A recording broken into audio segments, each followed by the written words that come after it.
ఈ కార్తీక మాసంలో పరమేశ్వరుడిని జిల్లేడు పుష్పాలతో ఎవరైతే అర్చిస్తారో వాళ్ళకి దీర్ఘాయువు కలుగుతుంది.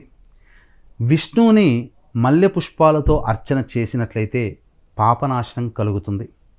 అలాగే విష్ణువునికి కానీ ఈశ్వరుడికి కానీ కదంబ పుష్పాలతో అర్చిస్తే ఏ సమస్యలు ఉంటాయో ఆ సమస్యల్లో సత్వర పరిష్కారం కలుగుతుంది. వివాహం కావాల్సినటువంటి అబ్బాయిలు అమ్మాయిలు గన్నేరు పుష్పాలతో అర్చించినట్లయితే చక్కటి వధువు వరుడు లభిస్తాడు. అలాగే సంబంధించినటువంటి అనారోగ్య సమస్యల నివారణకి సంబంధించి శంకు పుష్పాలతో పరమేశ్వరుని అర్చించమని శాస్త్రము. ఇక చామంతి పుష్పాలతో కానీ జాజి పుష్పాలతో కానీ అర్చిస్తే ఆ పరమేశ్వరుణ్ణి సకల వాంఛితార్థాలు నెరవేరుతాయి.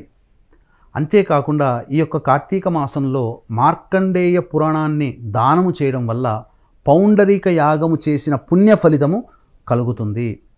నవంబర్ 5వ తారీఖు రోజున కార్తీక పౌర్ణమి, నవంబర్ 6వ తారీఖు రోజున పద్మక యోగం కలిగినటువంటి రోజున మహిమాన్విత కాశీక్షేత్రంలో మీ జాతకరీత్యా కలుగు అన్ని రకాల సమస్యల నివారణకి, అలాగే శని ప్రభావం వలన ఇబ్బందులు పడుతున్నటువంటి రాశుల్లో జన్మించినటువంటి వారికి ఈ అక్టోబర్ నవంబర్ నెలలో రవి శుక్ర బుధ గురుగ్రహాలు మారడం కారణం చేత 12 రాశుల వారికి సమస్యలు ఇబ్బందులు తప్పవు.